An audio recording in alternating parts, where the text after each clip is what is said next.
为了这个男人，老爸都不要了。你认为他这个钱是拿去干嘛了呢？搿是那个男友骗去了呀。搿么样说，侬3年多就讲是困了搿搭，困了侬平常哪困法子呢？侬拿2只耳灯呀，搭两只耳灯，起来，搿能困了呀。也没人赶你啊，人家也不会赶，我知道我这个情况也不会赶我。就是同情你。同情我。那么这下讨厌了，对吧？房子也没有了，前面这个女儿，女儿们也没声音了，对吧？我们姑且不评价你和你女儿到底发生什么事情了，反正这个我们现在从借条来看呢，确实是存在的。你借了她69万，你说还有50多万没还你，你以前这个日子好不啦？以前好的，那百万青有一句话，老句不脱手，脱手不老句。我脱手了呀。你脱手了，太相信他了。年过半百了，连个住处都没有。对。那你找你亲戚朋友什么帮忙呢？我从来不喜欢这样的。不喜欢找人家帮忙。我不喜欢。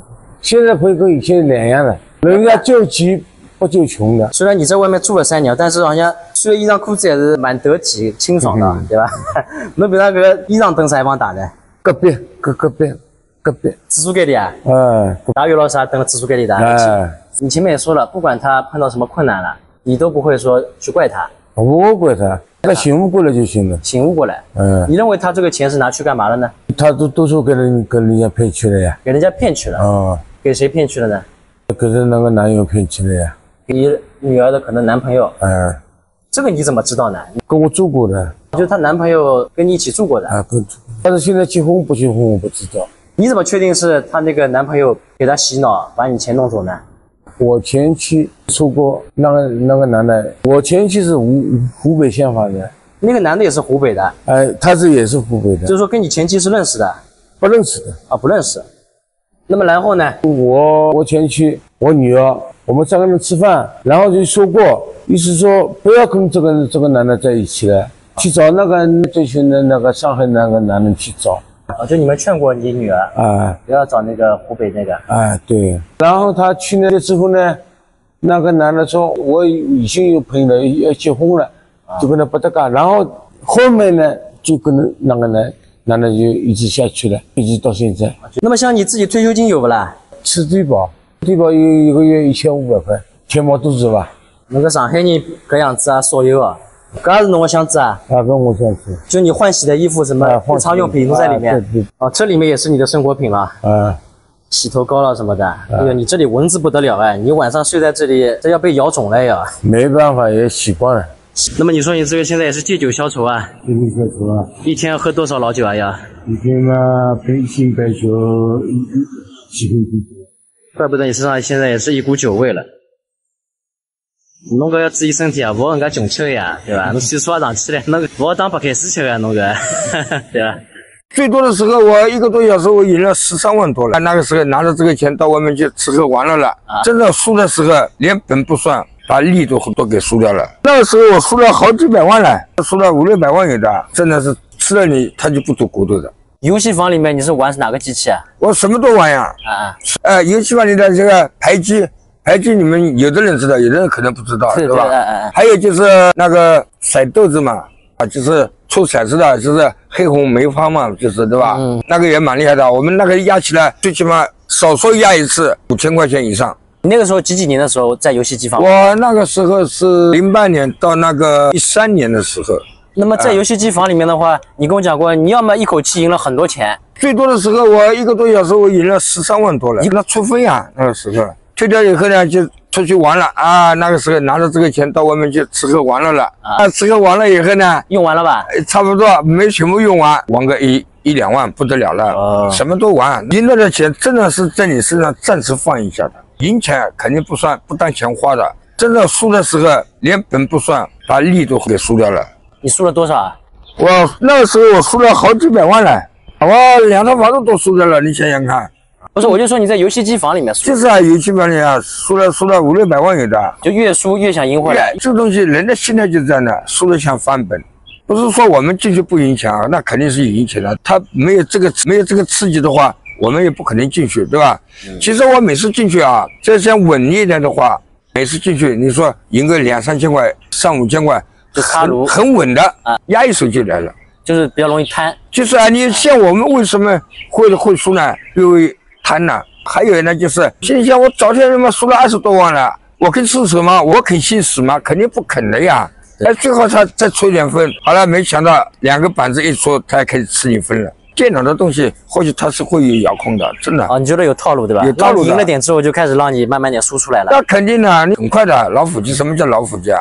那么你那时候相当于大概住在这个游戏厅里面了吧？有时候进去要在这里面搞个1天2天的。1天2天不出来？不出来，不睡觉啊？还有啊，我家虽然是离游戏房不是很远了，对吧？因为我钱输下去了嘛。我有出分的话，要是我在家里的话，他打电话。半夜3更的，老婆肯定问你半夜3更你跑到哪里去？他会让你出去吗？所以说，你说我们在游戏房里啊，不是我一个人被搞了倾家荡产的。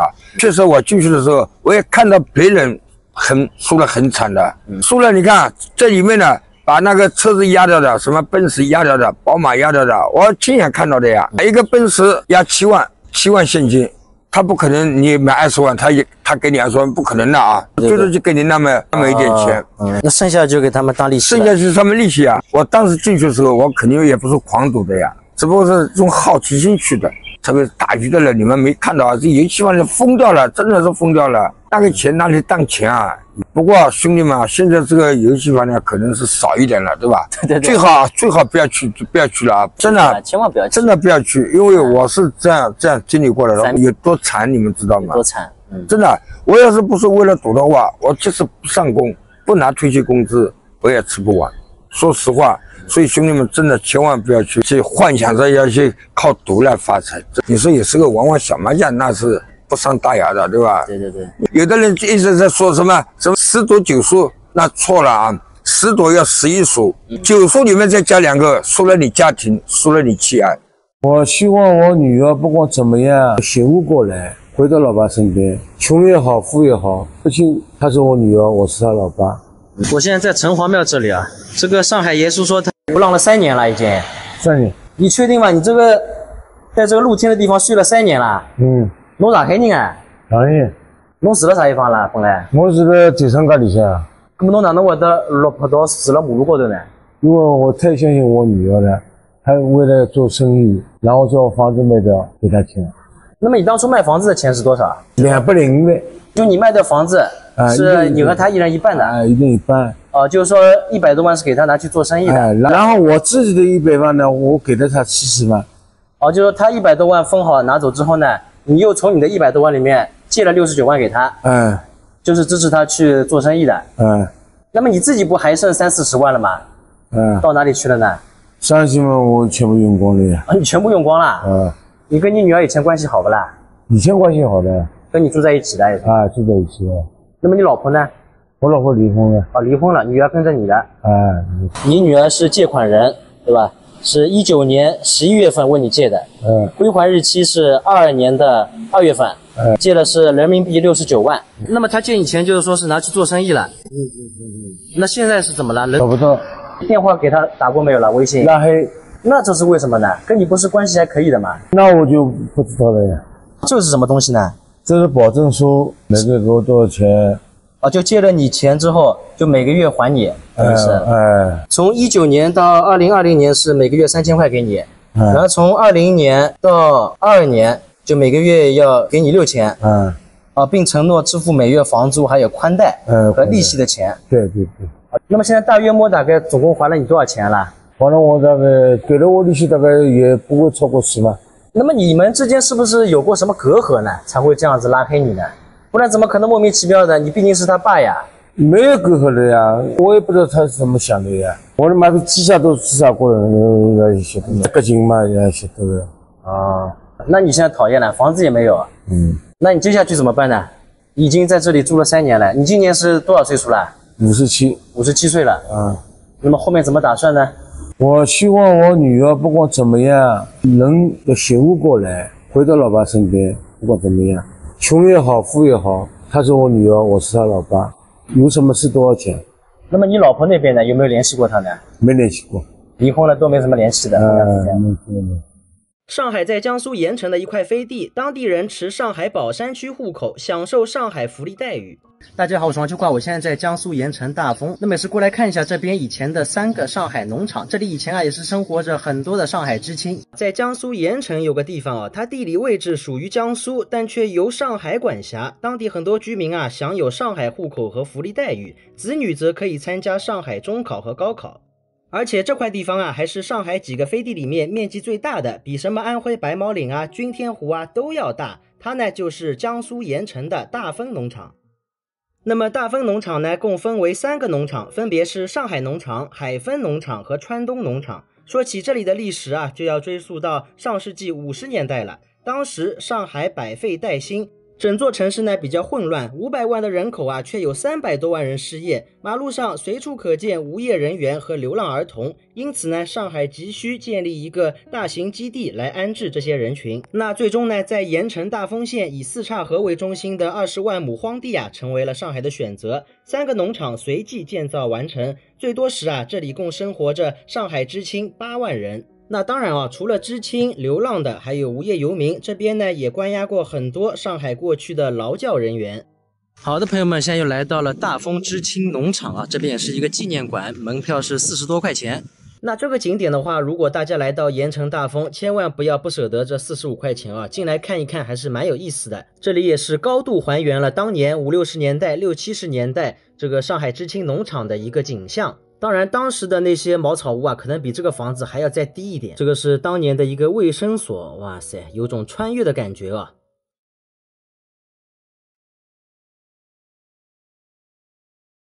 这个应该是以前知青们受教育和上课的地方好的，朋友们，我们现在来到了男生宿舍的地方。哎呦，这个环境看上去蛮艰苦的嘛，有点像睡在东北的那种炕上面嘛。你看没有隔间的，大家都睡在一起。不过睡在一起也蛮好可以互相培养感情。现在来到了女生宿舍，如果放在当年的话，像我们这种男生应该是不可以随便进去的吧？看着好像没有男生宿舍这么粗糙好了，外面参观好了，我们再到内馆来看看当年这些知青是怎么来到大丰的。这些呢是当年上海知青带到大丰的具有上海特色的物品。现在看看好像蛮土的，但是在当年应该是比较流行的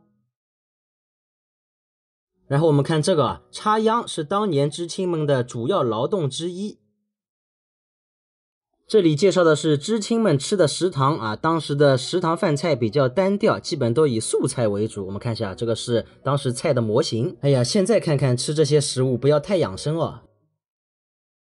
关于知青办婚礼，知青在农场的时候一般是不被允许结婚的。如果要结婚呢，在农场只能领证，你还得回到上海才能办婚礼。好的，朋友们，我们现在再去看一下现在那些上海知青以及他们子女生活的地方。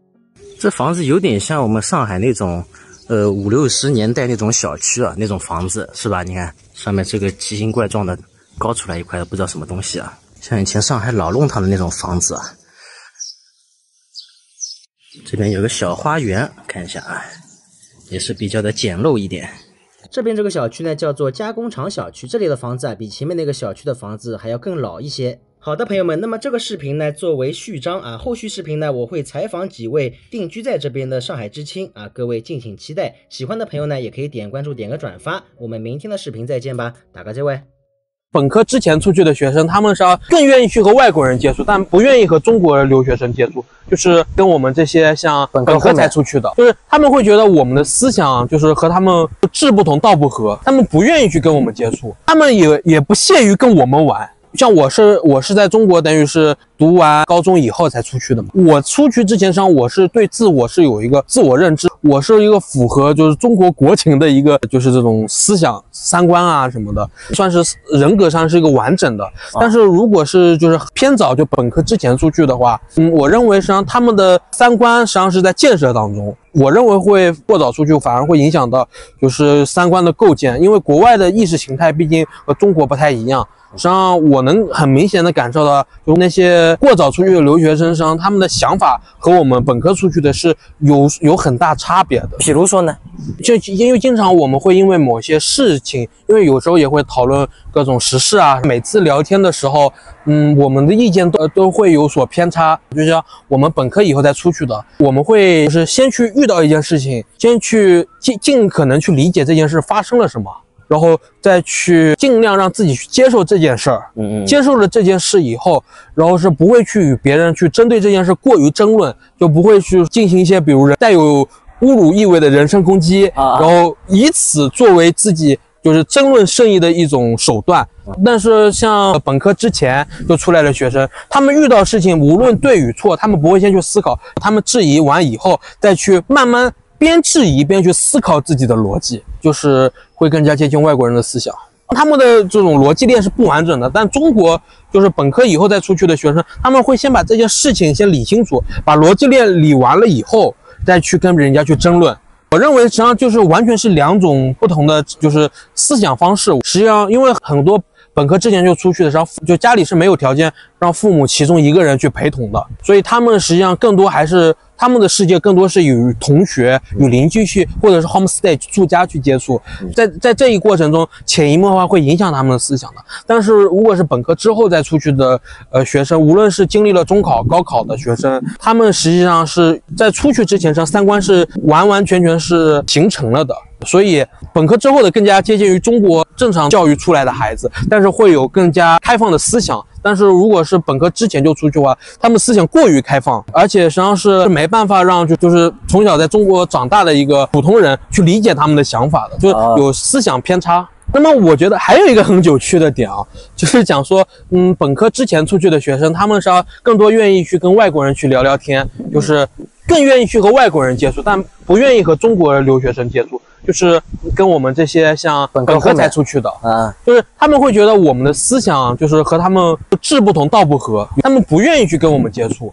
然后有时候比如就甚至就是什么，就是我们给他们发消息，他们是不会回的。就是我不知道他们是到底是在装呢，还是说他们真的就是融入进去了。但是再换一个方面讲，就是就我所知，就像这些本科之前就出去留学生，他们亲外国人，但是外国人实际上并不喜欢跟他们聊天是吧？对，他们实际上更多就是同肤色的会更多玩一点，就是他们有种让我感觉就是这群留学生反而有种被孤立的感觉，但是他们也不屑于跟我们玩。那么你们屑于与他们玩吗？但是我们一般来说会发出邀请，他们不屑于跟我们玩，那我认为就是也不能热脸贴冷屁股嘛，对吧？所以就只能邀请过一次，人家不给面子，那么我们事后也不会再跟他们玩家里大厨罢工了，上海王秋裤只能亲自上阵，大家觉得我的厨艺如何 ？Hello， 大家好，我是王秋裤。那么今天家里的大厨罢工了，说我整天嫌弃他这个做的不好吃，那个做的不好吃。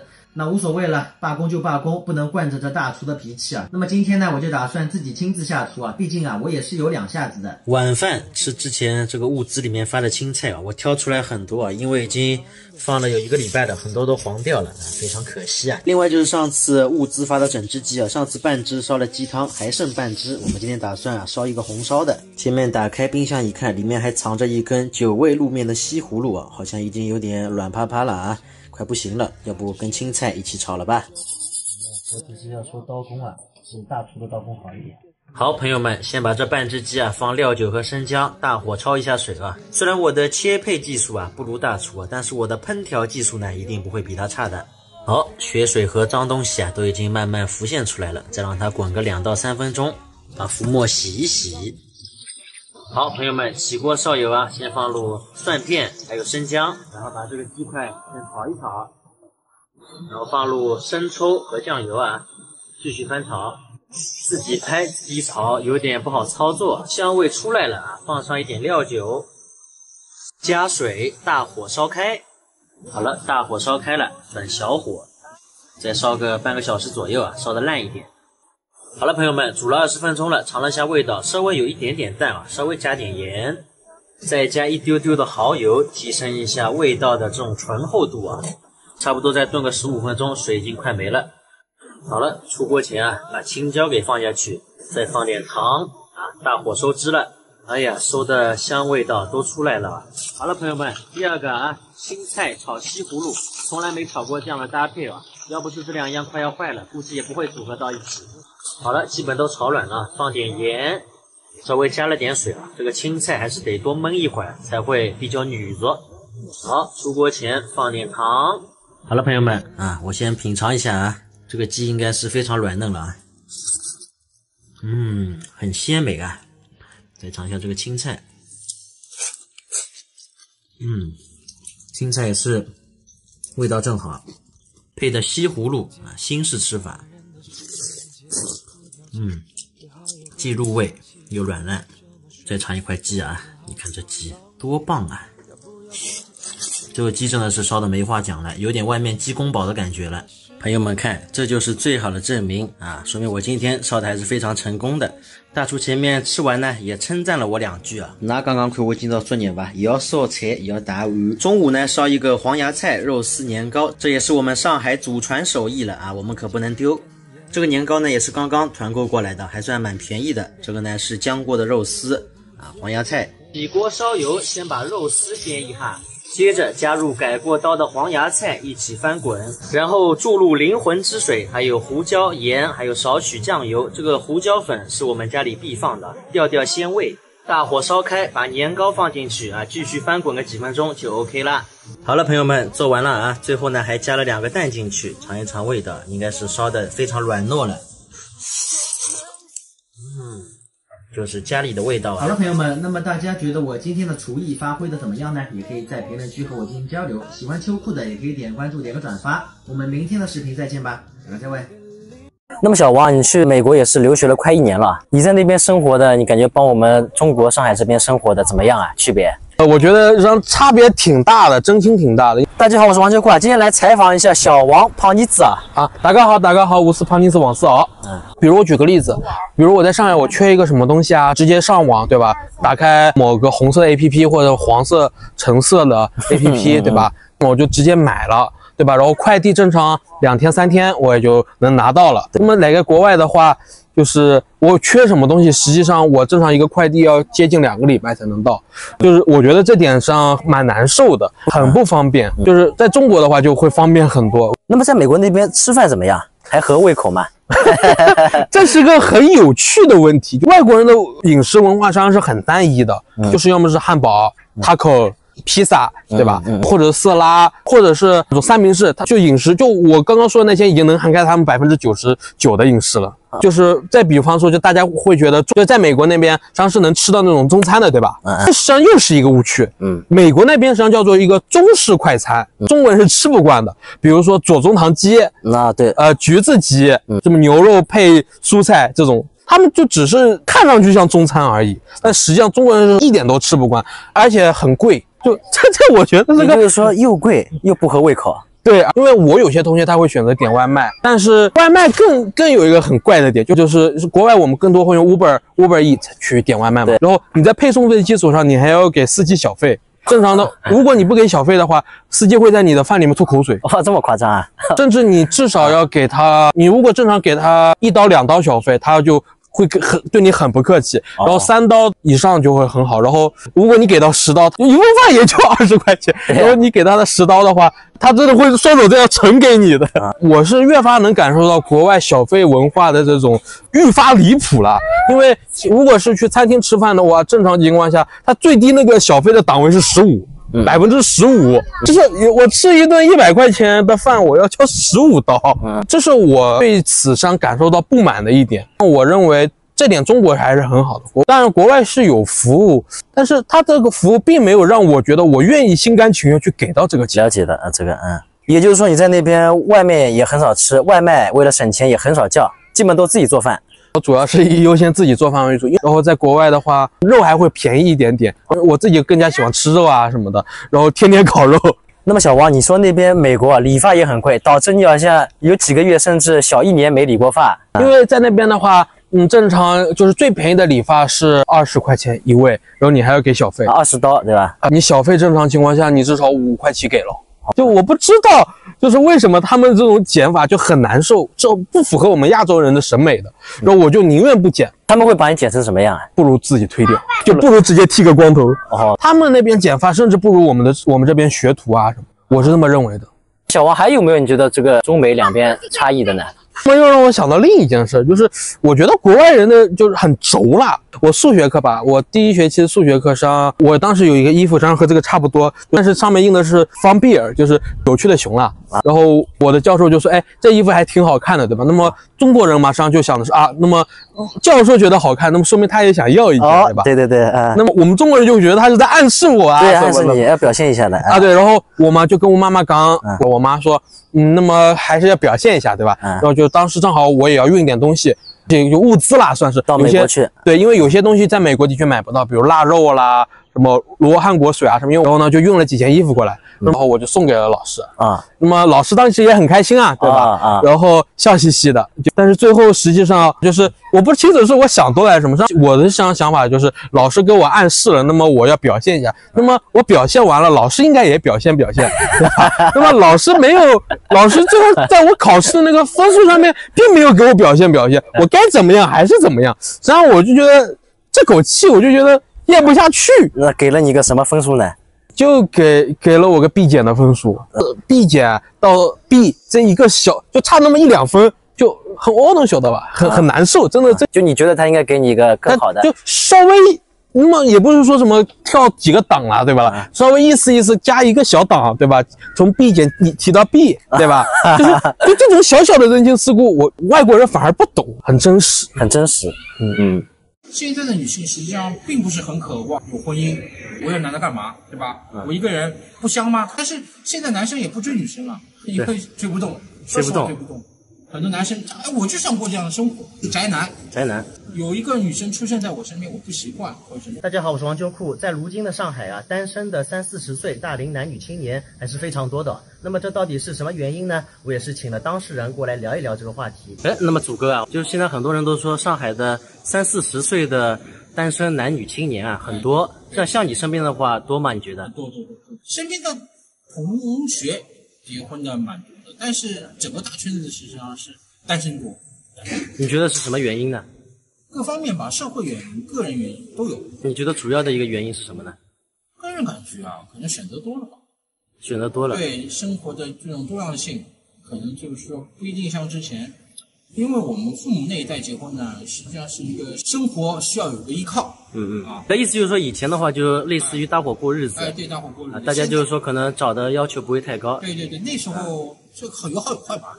那时候看人比较多，看条件不多，只要你人好。对吧？你上进，现在并不是说你上进，各方面吧，总归女生像人与人之间都是一样，希望你的另外一半，对吧？生活实力啊，事业也好啊，家庭也好啊，你的人脉也好，你的资源也好，反正确实，我跟很多女生接触下来的也确实，她们希望找一个，她们也不是绝对，说缘分，实际上更多是希望她另一半就是各方面都能够好一点。那他们自身的条件呢也很好，很优秀，我身边有几个朋友，他都是比如说做总监，做经理，做主管，他们就属于3高人员嘛。他们工资都是4-5万，4-5万都有的，差一点的1-2万也有的。然后自己打扮的也是比较很时尚的这种，对吧？对，很时尚。有一部分呢，就是眼高手低的也有，眼高手低也有，肯定有。因为我相信比较多，也有过碰到过这样的，也碰到过，确实有。你觉得那种就是说自身条件比较好的女性，她是想找一个比自己更好的，所以说始终到现在还很难找到一个。这个我觉得比重可能比以前要下降。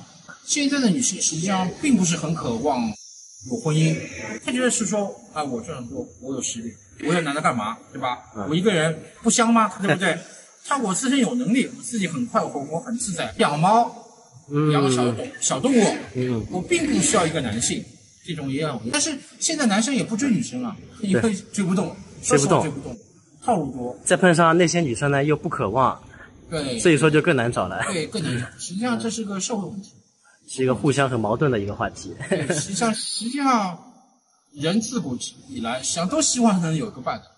可能女生会反驳我的论点，但实际上这是很自然的事情，也希望有一个伴，对吧？因为人本身就是属于一个群体动物，这样。但是现在因为各方面原因吧，反正就是现在女性是不太喜欢婚姻的。还有你说的这个问题啊，就是我身边有一些嘛，我同学也是的，大概是30岁左右的这种男的，对，单身嘛，他们好像是属于那种比较内向的，然后也好像感觉上不喜欢跟女生接触。这方面我比较了解。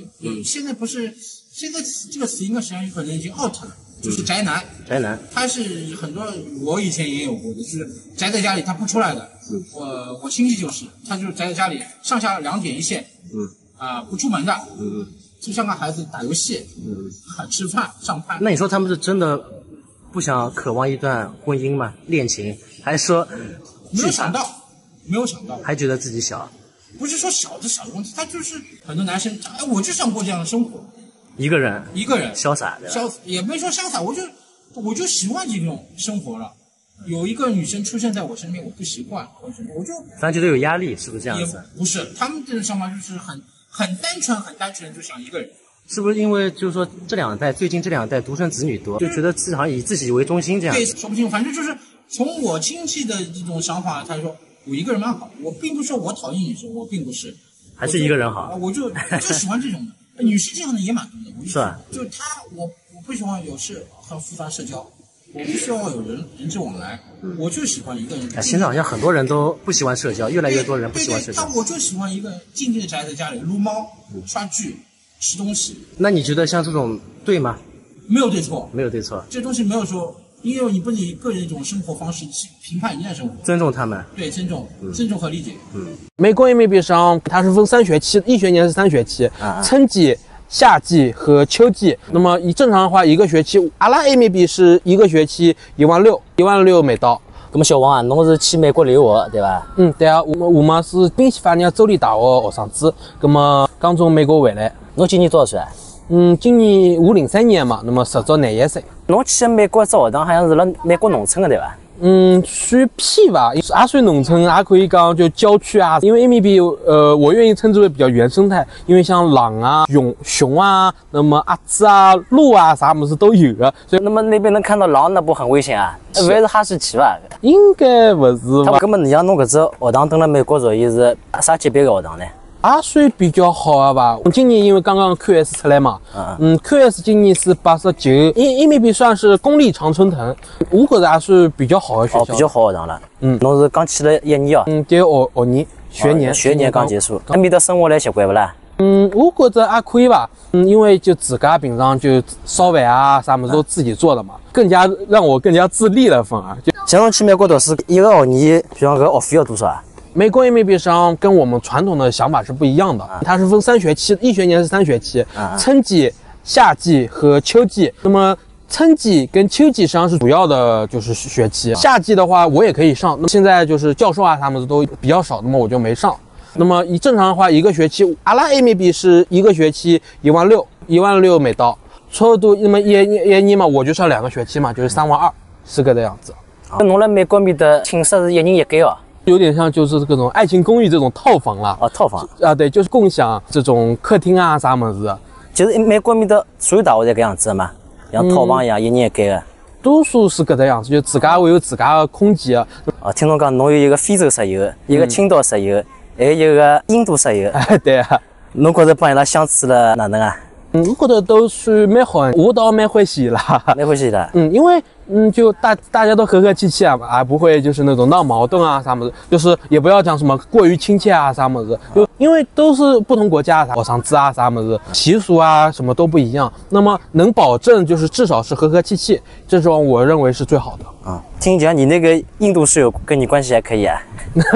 蛮好，因为我经常会跟他去讨论，就是中印之间文化差异啊啥么子。你们用英文交流的是吧？用英文交流，平常给他科普一些中国食物的这种做法，或者讲中国食疗，因为伊拉不相信搿种，那么后头嘛把伊吃看，伊觉得蛮好吃，所以讲也蛮惊喜的，就是算是一种文化之间的交流了。那么伊有没有拿印度的美食拨侬吃呢？